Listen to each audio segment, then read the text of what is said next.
제가 이렇게 조그마한 쪽지로 만들어서 했는데 오늘 이게 하이델베르크 요리문답 저와 같이 나눌 문제가 26문부터 28문까지입니다. 책을 가지고 계신다면 좋겠지만 책이 없으시더라도 이건 제가 이렇게 나눠드리고 제가 설교를 안 하더라도 매주마다 이 문제는 해당되는 문제를 제가 이렇게 타이핑해서 뒤쪽에 놓을 테니까요. 가서 하나씩 가져가시면서 집에서 좀 읽어보시면서 하이델베르크 우리가 배우고 있는데 여기에 무슨 내용이 나오고 있는가 밑에 단문까지 알고 계시다면 훨씬 더 충분한 지혜가 되실 것이고요. 문제만이라도 기억하고 계시다면 좋은 공부가 되실 것 같습니다. 앞에 부분은 지금 안 돼 있지만 제가 빨리 해가지고 다음 주나 그 다음 주까지는 제 앞에 부분까지도 타이핑을 해서 드리도록 하겠습니다.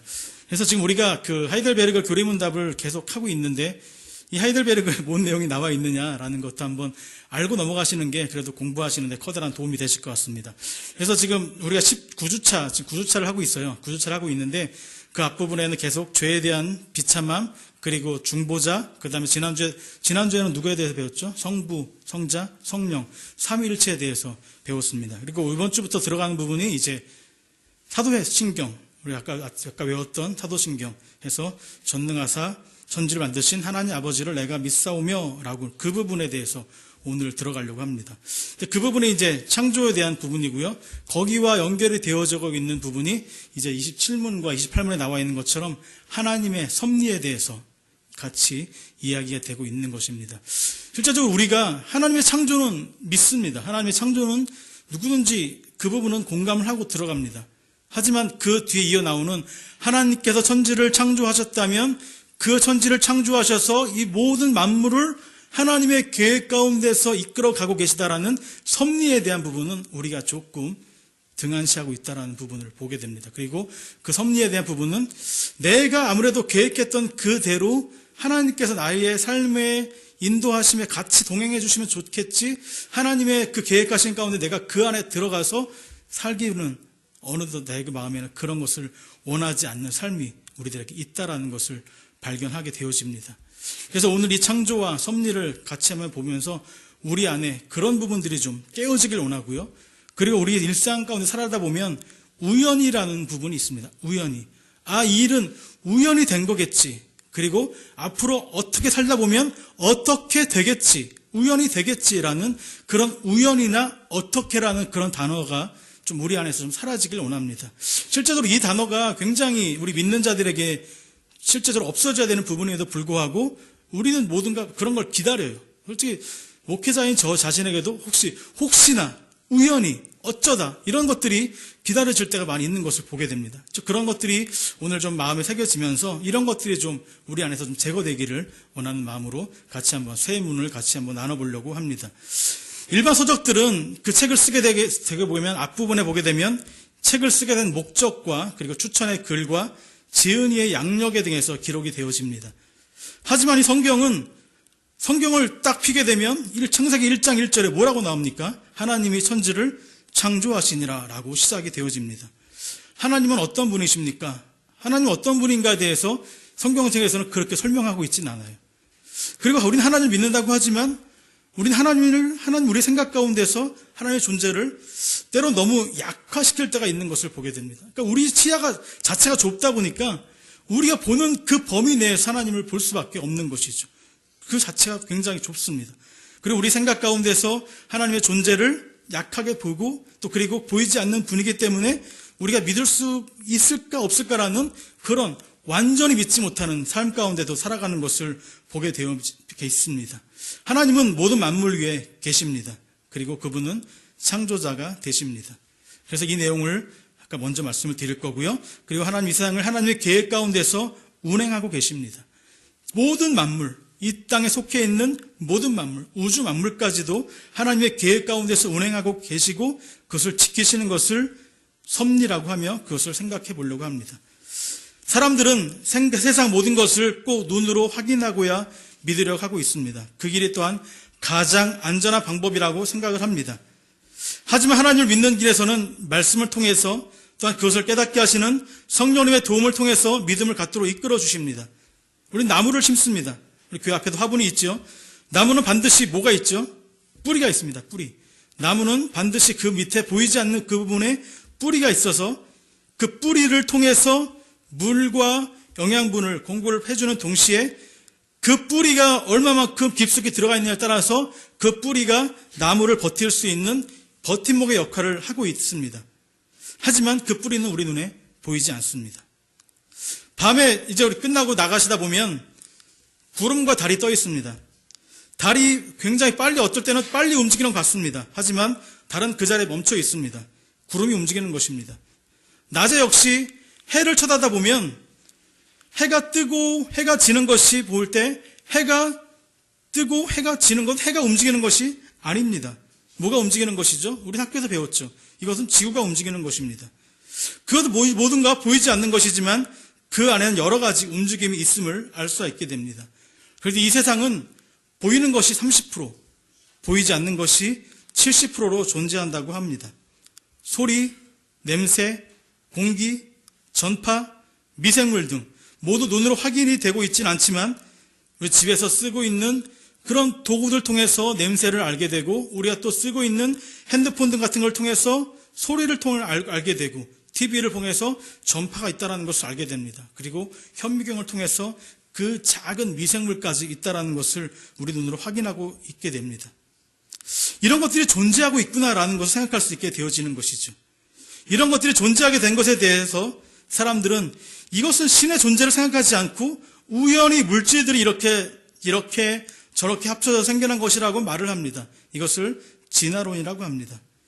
진화론은 우리가 잘 알다시피 원숭이가 진화해서 사람이 되었다고 합니다. 그래서 사람들이 여러 가지 시험들을 해보았죠.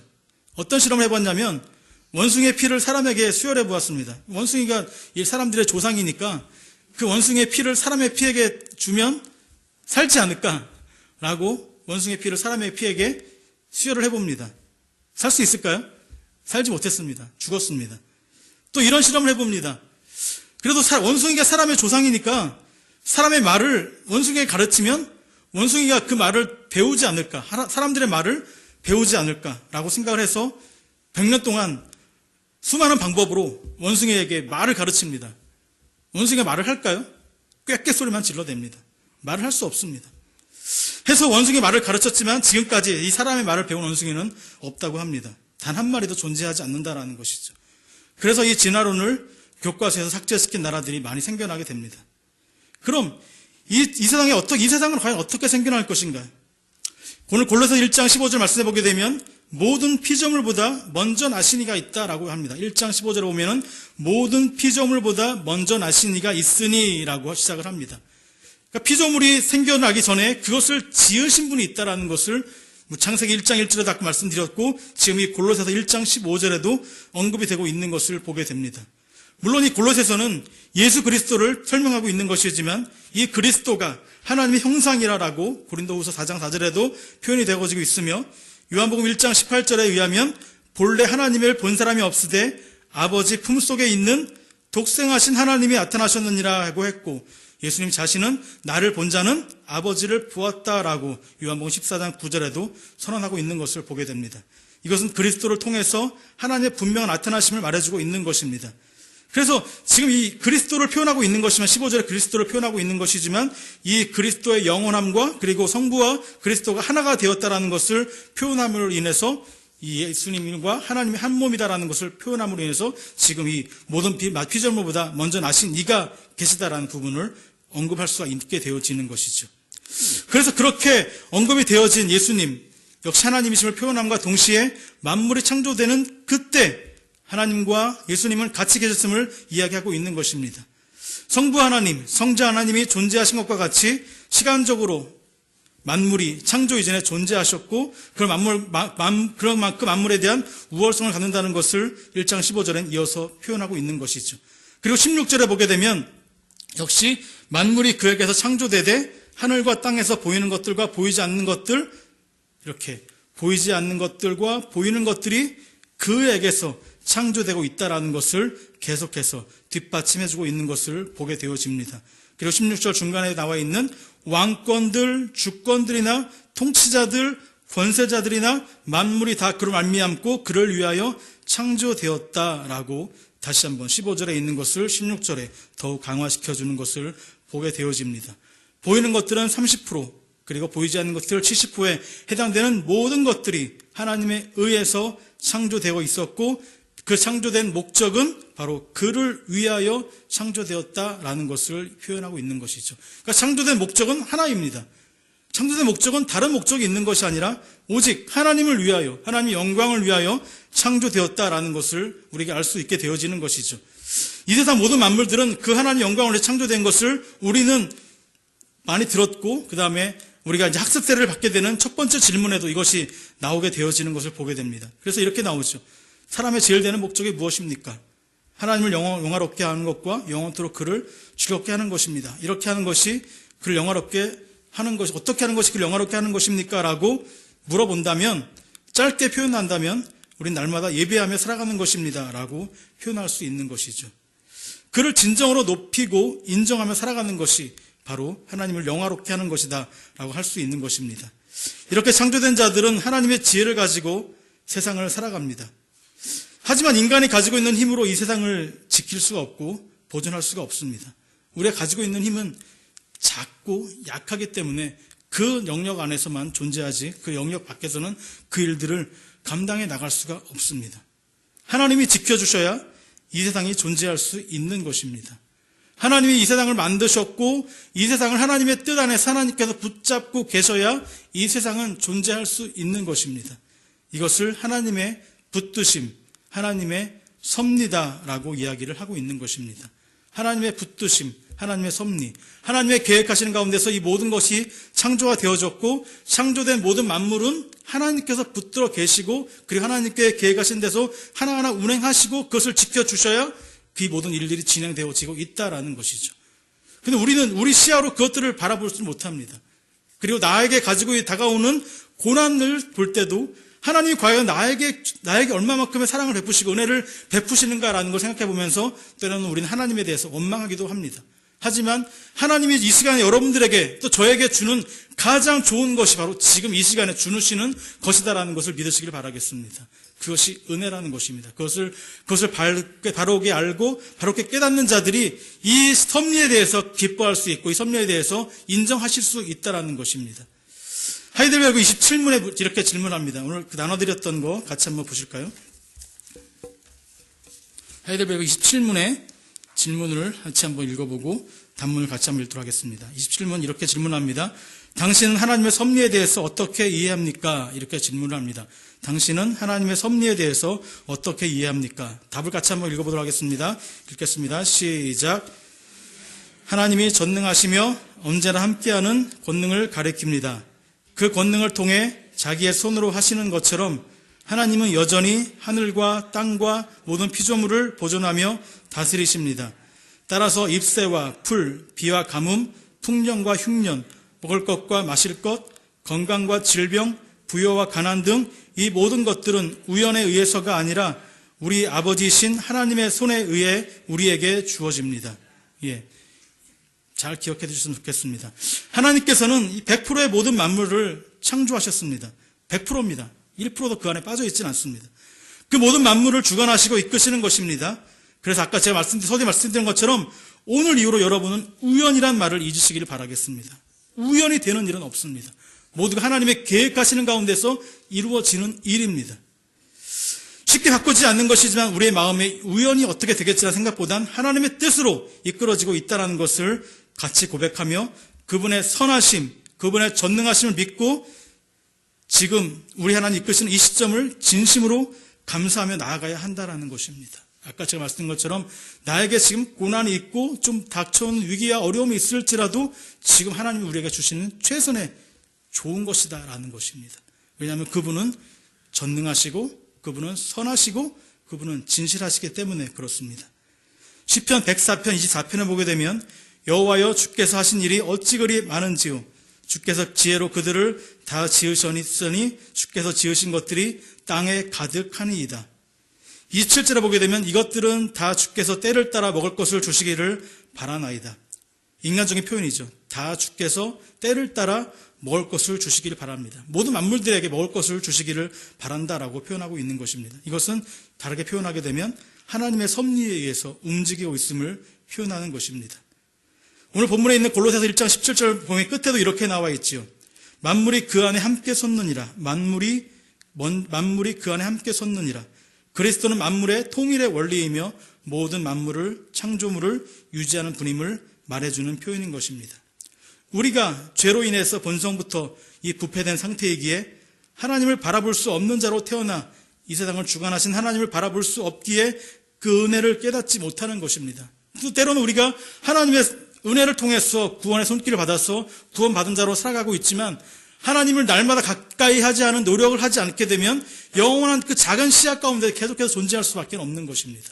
그래서 우리는 거듭난 자, 막 갓난아기로 태어났다면 계속해서 먹어야 되죠. 말씀을 먹어야 되고 기도해야 되고 하나님의 관점으로 바라보는 훈련이 계속해서 되어야 하나님의 세계를 안으로 들어갈 수 있는 힘이 그 안에 생겨나게 되어집니다. 하지만 구원받았다고 해서 그 영의 양식과 기도와 그 하나님을 바라보는 그 관점을 가지지 아니하게 되면 우리의 시야는 늘 그 자리밖에 존재할 수밖에 없는 것을 보게 됩니다. 그래서 우리 자녀들을 키울 때 충분히 보실 수가 있게 되어지는 것이죠. 그러니까 우리가 이렇게 죄로 인해서 부패된 본성을 가지고 태어났기 때문에 그 죄로 인해 본성 부채가 가지고 있는 것은 우리의 주관, 우리의 삶, 우리의 계획 그 가운데만 볼 수밖에 없는 것입니다. 그래서 우리는 늘 나의 중심으로 살아가는 생각, 나의 중심으로 볼 수 있는 것밖에 없기 때문에 이런 하나님의 섭리가 믿어지지 않고 때로는 이해가 되지 않고 받아들여지지가 않는다는 것입니다. 빛이신 예수님을 만나기 전에는 우리는 어둠에 속한 자들입니다.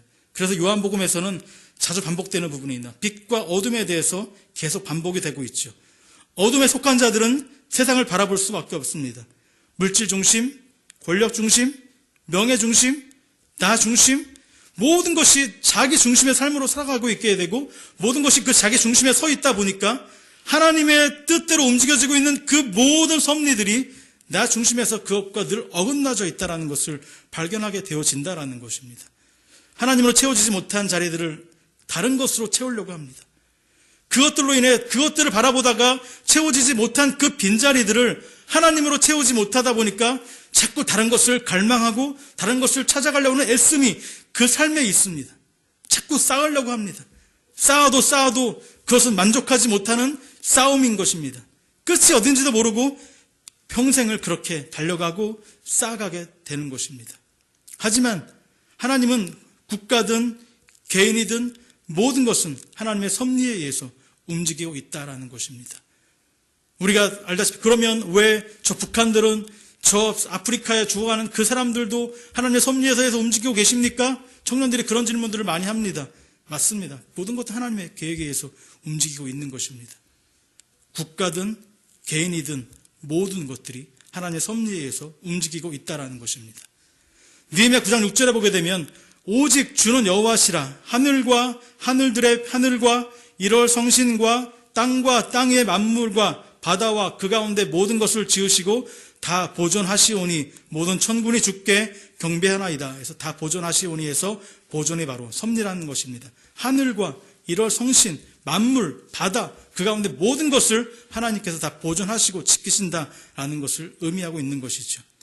창조를 믿는 자들은 반드시 그가 모든 만물이 그의 뜻 안에서 이끌고 계심을 믿어야 하는 것입니다. 그러니까 창조는 그 섭리와 같이 하나가 되어지고 있는 것이죠. 성부, 성자, 성령이 삼위일체가 하나가 되어 있던 것처럼 창조는 그 섭리와 하나가 되어져서 움직이고 있는 것입니다. 이 섭리를 세 가지 관점으로 한번 보려고 합니다. 첫 번째 관점은 구원에 있습니다. 성경의 모든 것이 예수 그리스도에 관하여 기록된 것을 우리가 너무나 잘 알고 있습니다. 그 예수 그리스도를 창세전에 택한 자들로 하여금 구원받도록 준비하셨고 보내주셨고 그의 계획하신 가운데 죽게 하시고 부활케 하시고 성령을 보내주셔서 그를 믿도록 눈을 열어주시고 하나님의 나라를 바라보고 소망하며 나갈 수 있도록 하시는 그 모든 것이 이 구원의 섭리 안에 가득 차 있다는 것이죠. 그것도 하나님의 섭리 가운데 있는 것이죠. 또 하나 국가를 예를 들어보게 되면 우리가 북이스라엘과 남쪽 유다의 모습을 우리가 성경을 통해서 너무나 잘 알고 있게 됩니다. 북이스라엘이 622년에 아수르에 의해서 멸망당하게 되죠. 그 남쪽이 그 북이스라엘에 대해서 멸망당한 것을 소리를 들었습니다. 그러나 이 남쪽 유다 역시 북이스라엘 멸망당했던 것에 대한 소리를 들었어도 결코 그들은 회개하지 않습니다. 그 가운데 속해 있는 왕들을 제외한 몇 명의 왕들을 제외한 사람들만 자기 혼자 믿음의 길을 가려고 그렇게 바른 정치를 하려고 애를 쓰고 있었지만 결국 그 다음 세대는 결국 또 다시 원점으로 돌아와서 멸망의 길로 가게 되는 모습을 보게 되어집니다. 그래서 이 남쪽 북이스라엘 멸망이 남쪽 유다 경고의 말씀이었고, 그 다음에 많은 선지자들이 왕들과 백성들에게 그렇게 외쳐대했음에도 불구하고 그들은 그 회개의 기회조차도 놓치게 되어지게 되죠. 선지자들과 하나님의 그 선지자를 통해서 전달되는 그 모든 메시지들이, 그리고 그들에 들려지는 그 소리가 그들에게 들려지지 않다 보니까 하나님께서는 우방의 강대국들을 통해서 그 나라를 멸망시키게 되는 모습을 보게 되어집니다. 강한 사랑의 막대기로 치신 것이죠. 하지만 하나님께서는 그를 멸망을 시킨 다음에도 그 나라를 그대로 존속시키지 않으시죠. 다시 한번 바사왕 고레스로 하여금 해방시키게 되고 고국으로 돌아갈 기회를 주신 것을 보게 됩니다. 그 돌아와서 이제 잠깐 전에 배웠던 학개서, 성전을 짓게 되고 성벽을 짓게 되고 다시 한번 1차, 2차, 3차의 귀환을 통해서 백성들이 돌아오게 되는 모습을 보게 되어지는 것처럼 이 나라도 하나님의 섭리에서 움직이고 있다라는 것을 볼 수 있게 됩니다. 그 안에 담겨진 의미들은 너무나 많이 있습니다. 하지만 그 안에 담겨진 그 의미들을 우리는 짧은 지혜로는 판단할 수가 없는 것을 보게 됩니다. 세 번째로는 이 개인적인 모습을 보게 됩니다. 그것은 너무나 많이 있게 됩니다. 우리들도 직접 하나님의 섭리를 느껴지는 자도 있고 또 하나님의 섭리를 고백하는 자들도 있을 것입니다. 성경에서 보게 되면 이 바울의 모습을 잠깐 보게 됩니다. 사도행전 7장 54절부터 8장 3절까지 보게 되면 하나님께서 스데반을 바울의 손에 죽게 만드십니다. 그 상황은 정말 이해할 수가 없는 상황이죠. 스데반은 성령이 충만한 7집사 중에 하나이고 복음을 담대히 전한 자입니다. 그러나 그 당시에 전혀 쓸모가 없는 이 사도 바울, 사울이라고 그러죠. 이 사울이란 청년에게 돌로 맞아 죽도록 하십니다. 스데반은 하나님의 계획하신 일을 거기까지만 하도록 하셨고 하나님으로 하여금 그 스데반은 하나님의 나라를 바라보면서 예수님을 보게 하셨습니다. 스데반으로 하여금 하나님의 섭리가 거기까지인 것이죠.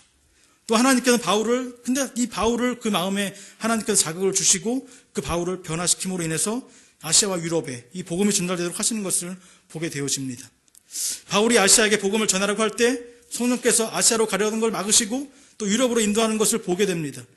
이렇듯 하나님께서는 이 개인의 삶 가운데서도 주관하고 계시고 인도하셔서 그로 하여금 하나님의 일을 감당하도록 만드시는 것입니다. 그는 하나님이십니다. 그의 계획, 그의 능력 모두 무한하신 하나님이 이 모든 국가든 개인이든 구원이든 하나님의 계획 가운데 다 속해 있고 그분의 계획으로 이 모든 것들을 움직이고 계시며 그분께서 보존해 주시고 지키시고 계시다라는 것입니다. 이런 하나님의 섭리를 우리는 어떻게 우리에게 유익으로 이어갈 수 있을까? 이것이 28문에 나와 있는 것이죠. 28문의 질문에는 이렇게 나와 있습니다. 하나님의 창조와 섭리에 대한 지식은 우리에게 어떠한 유익을 줍니까? 같이 한번 해답을 읽어보도록 하겠습니다. 다시 읽도록 하겠습니다. 시작. 우리는 어떠한 역경 속에서도 인내합니다. 또한 모든 것이 형통할 때에도 우리는 감사합니다. 그리고 장래 일에 대해서도 우리의 신실하신 하나님 아버지를 온전히 신뢰합니다. 따라서 어떤 피조물도 우리를 하나님의 사랑에서 끊을 수 없을 것입니다. 왜냐하면 모든 피조물이 하나님의 손안에 있기 때문입니다. 따라서 하나님의 뜻이 아니면 모든 피조물은 움직이거나 활동할 수 없습니다. 네, 피조물이 하나님의 섭리 가운데서 움직이고 있다면 우리 역시 하나님 안에서 우리의 고난은 인내할 수 있다는 것이고 또한 우리가 형통한 길을 걷고 있다면 우리는 그것도 하나님의 섭리 가운데 있기 때문에 우리는 감사할 수가 있는 것입니다. 그리고 우리의 장래도 하나님께서 인도해 주실 것이라는 반드시 믿음이 우리 안에 있어져야 된다라는 것입니다. 어떤 피조물도 이 답에 나와 있는 것처럼 우리를 하나님의 사랑에서 끊을 수는 없습니다. 왜냐하면 모든 피조물은 누구의 손 안에? 하나님의 손 안에 있기 때문입니다. 여러분 모두가 하나님의 손 안에 있다라는 것입니다. 그리고 하나님의 돌보심 가운데 있다라는 것을 보게 되어집니다. 지금 우리나라는 이 세월호의 커다란 사건으로 인해서 사람들의 생각들이 굉장히 우울하고 침체되어 있는 모습을 보게 됩니다. 그리고 침묵하고 있는 것을 보게 되죠. 인간의 시각으로 바라보면 정말 한없이 안타깝고 눈물만 나올 수밖에 없는 상황인 것을 보게 됩니다. 저도 지난 한 주간은 정말 잠도 안 오고 답답한 마음으로 한 주를 보냈습니다. 마찬가지로 오늘도 뉴스를 보게 되면서 이제 집에 가면 뉴스를 안 봅니다. 더 이상 보고 싶지가 않더라고요. 하지만 이 창조, 이 세월을 통해서 우리에게 주시는 교훈적인 부분들이 너무나 많이 있다는 것을 이 창조와 섭리를 설교를 준비하면서 정말 많은 것을 깨닫게 되어지는 것을 보게 되어집니다. 일반적인 교훈들이 그 안에 많이 담겨져 있죠. 그리고 이 세월을 통해서 밝혀지고 있는 그 모든 문제들이 하나하나 밝혀져 가는 것을 보면 너무나 추악하다. 이 배로 인해서 사람들이 이렇게 추악하게 생각할 수밖에 없을까라는 것들이 그 안에 부패된 것들, 죄악들이 속이고 있는 것들이 그렇게 낱낱이 밝혀져 가고 있는 모습을 보면서 그래, 하나님의 뜻이 그래도 이 많은 생명들을 가게 거둬가셨지만 그래도 이 안에서 이 을 통해서 찾아야 될 부분이 있구나라는 것을 섭리를 통해서 발견되어지는 것입니다. 일반적인 교훈들을 우리들에게 주시고 계십니다. 그리고 신앙적으로 바라볼 특별한 교훈들도 우리가 그것을 곰곰이 생각하다 보면 그 안에 그 특별한 것들도 발견되어지는 것을 보게 되어집니다. 하나님께서는 우린 이렇게 아픔을 주시면서 우리에게 이렇게 가르침을 주시는 것입니다. 이것이 하나님의 섭리의 목적이십니다.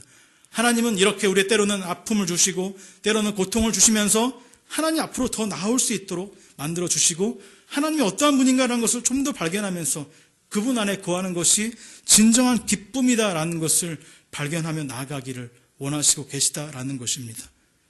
화면을 한번 넘겨봐 주십시오. 한 사람을 소개하려고 합니다. 이 사람은 조니 에렉슨 테이다라는 사람입니다. 17세의 나이에 수영장에서 다이빙을 하다가 목뼈가 부러져서 그만 전신이 마비된 사람입니다. 17세의 나이에서 지금 60세가 된 나이인데요. 40년 동안을 이 부분만 움직입니다. 목만 움직여요. 나머지는 누워서 스스로 일어날 수도 없는 사람입니다. 그리고 혼자 그림도 입술로밖에 그릴 수가 없습니다. 왜냐하면 모든 밑에 부분은 다 마비가 되어 있기 때문에 얼굴만 이렇게 좀 표정이 밝게 되어집니다. 그녀는 자신이 겪은 고통을 다음과 같이 기술합니다. 하나님은 내가 겪은 모든 상황을 조정하셨습니다. 하나님은 그것을 통해서 그 자신을 드러내시고 나의 충성심을 확인하셨습니다. 모든 사람이 이런 특권을 누리지는 못합니다. 나는 하나님께서 이런 종류의 경험을 맡기실 만큼 특별한 방법으로 관리하는 사람은 그리 많지 않다고 봅니다. 내게 일어난 일을 이렇게 이해함으로써 나는 그의 사랑을 의지하고 그를 의지하는 방법을 새로 터득하면서 보다 편안하고 느긋해질 수 있었습니다. 나는 내가 당한 이 부상이 결코 재앙이 아니라 나로 하여금 그리스도 형상을 담게 하고 궁극적으로 만족과 행복 그리고 기쁨에 이르게 하기 위해서 하나님이 내게 주신 선물이다라고 생각을 하고 있습니다. 다이빙에서 목뼈가 부러져서 전신이 마비되어서 40년을 그렇게 살았지만 이것을 자신은 하나님의 선물이다라고 표현하고 있는 것을 보게 되어집니다. 하나님의 섭리를 진정으로 깨닫는 자들은 이런 일까지도 하나님의 뜻 안에 있다는 것을 발견해 나갈 수가 있게 되어지는 것이죠. 하나님은 전능하시고 진실하시고 선하십니다. 그분의 계획은 한치의 오차도 없이 모든 일을 운행하시고 이끄시고 계시는 것을 보게 되어집니다. 제가 아까 잠깐 세월호에 대한 부분을 말씀드렸지만 어쩌면 속으로 그런 말 할 수 있냐라고 하실 줄은 모르겠지만 하나님 안에서 좀 더 생각해 보다면 하나님의 하신 일들이 그 안에 있다라는 것을 발견해 되어집니다. 그리고 우리나라가 정말 그렇게 부패된 나라이다라는 것을 생각해 보면서 우리나라를 위해서 기도하실 수 있는 저와 여러분 되어지길 바라겠습니다. 교리문답 28번을 다시 한번 읽고 오늘 말씀을 마치려고 합니다. 28문에 대한 답이 다시 한번 답을 읽으면서 우리 창조의 섭리에 대한 지식은 우리 어떤 이익을 주고 있습니까? 라는 거 다시 한번 고백하면서 마치고 기도하도록 하겠습니다. 같이 한번 읽도록 하겠습니다. 시작. 우리는 어떠한 역경 속에서도 인내합니다. 또한 모든 것이 형통할 때에도 우리는 감사합니다. 그리고 장래일에 대해서도 우리의 신실하신 하나님 아버지를 온전히 신뢰합니다. 따라서 어떤 피조물도 우리를 하나님의 사랑에서 끊을 수 없을 것입니다. 왜냐하면 모든 피조물이 하나님의 손안에 있기 때문입니다. 따라서 하나님의 뜻이 아니면 모든 피조물은 움직이거나 활동할 수 없습니다. 기도하겠습니다.